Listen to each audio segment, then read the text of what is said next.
हे प्रियो, ओथर कहता है अपने जीवन में पहली बार लकड़ी के जूते मैंने पहना, जिन्हें हॉलैंड में कोलम्पियन कहा जाता है। मैंने हमेशा साहसिक कार्य करने की सोचा करता था। कभी सीमा रेखा के पीछे जासूस बन जाता, कभी दुश्मनों की छावनी में घुसा हुआ गुप्तचर होता, कभी कांटेदार तारों के नीचे रेंगता हुआ चलता। निश्चय ही जब छोटा था, मेरे शहर में कोई दुश्मन नहीं था। हम खेल खेल में आपस में ही एक दूसरे के शत्रु बन जाते थे। पिता को हमारे चक्कर में लोहार से मोची बनना पड़ता था। वैसे पापा सुबह 5 बजे उठ जाते थे ताकि अपने 6 बच्चों का पालन पोषण करने वाले बगीचे को पानी दे सके। उसके बाद उन्हें लोहार का काम के लिए अलमार तक जाना पड़ता था, जो 4 मील की साइकिल यात्रा की दूरी पर था। एक खास परिवार था जो मेरे लड़कपन के समय से मेरे दुश्मन बनने का नाटक किया करते थे।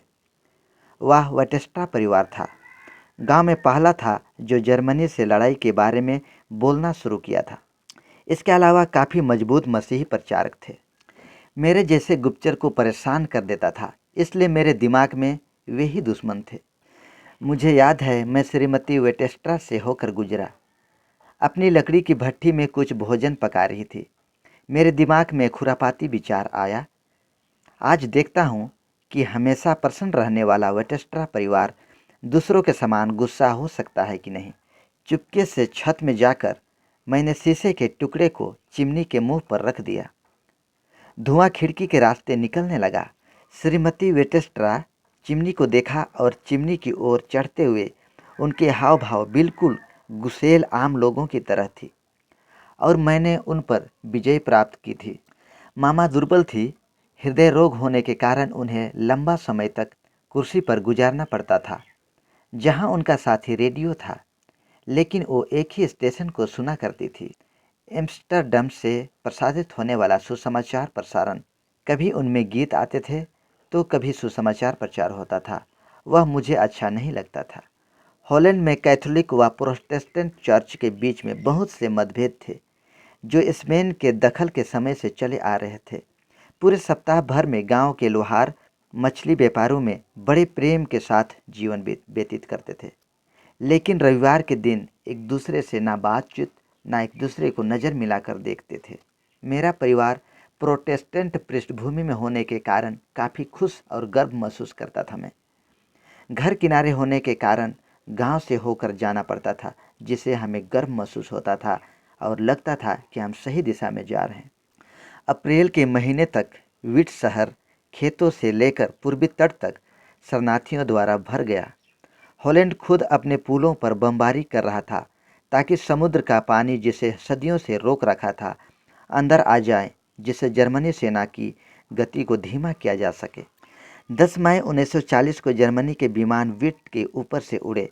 हमने सारी रात आंखों ही आंखों में बैठक में बैठकर गुजार दी। अगले दिन हमने विमानों को देखा और धमाकों की आवाज़ सुनी। उन्होंने हमारे घर के करीब 4 किलोमीटर की दूरी पर हवाई सेना स्थल पर बमबारी कर दी। फिर जर्मनी ने रोटरडम पर बमबारी शुरू कर दी। हिलवर्सम से रेडियो में सूचना देने वाला, जिसे हम सैन्य कार्यवाही के समय से सुनते थे, प्रसारण करते करते रो पड़ा। 1 घंटे के अंदर उस शहर का नामो निशान मिट गया और एक नई लड़ाई। अगले दिन हॉलैंड ने आत्मसमर्पण कर दिया। पूरे हॉलैंड गोताखोरी हो रही थी। आदमी और जवान लड़के जर्मनी के छावनी में मजदूर बनने से बचने के लिए छिप रहे थे। सैनिक घर में घुस घुस कर योग्य व स्वस्थ पुरुष को अपने साथ ले जाते थे।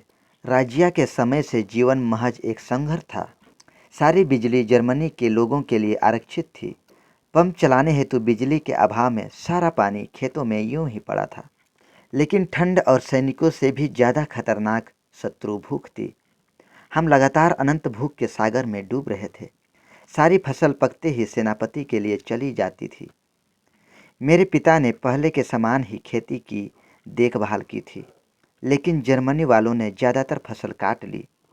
वर्षों तक हमारा 6 लोगों का परिवार 2 लोगों के भोजन में गुजारा कर रहा था। पहले पहल हम इस भोजन के भत्ते के साथ साथ ट्यूलिप की जड़ को अपने बगीचे में उगाकर खा लिया करते थे, जो आलू के समान होती है। लेकिन बाद में उसका भी अकाल पड़ गया। मामा भोजन करने का नाटक करती थी। मैंने कई बार उन्हें अपना भोजन दूसरों की प्लेटों में डालते हुए देखा। अंत में वह दिन आ गया जब मामा बिस्तर से नहीं उठ पाई। अगर आज़ादी नहीं मिली तो हम जानते थे कि वह नहीं बच पाएगी और 1945 में जर्मनी छोड़कर चले गए और उनकी जगह कनाडा ने कब्जा कर लिया। लोग खुशी के मारे सड़कों पर खड़े होकर रोने लगे, लेकिन मैं उनके साथ नहीं था। मैं 5 मील के दूर कनाडियन छावनी में हर दरवाजे पर रोटी से भरे थैले की भीख मांग रहा था। रोटी वास्तव में जीवन की रोटी थी।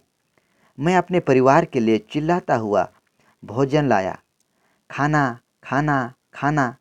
एक पागल के समान सूखे रोटी के टुकड़े खाते खाते परमेश्वर के प्रति धन्यवाद के आंसू मामा के गालों में बहने लगे। लड़ाई खत्म हो गई थी।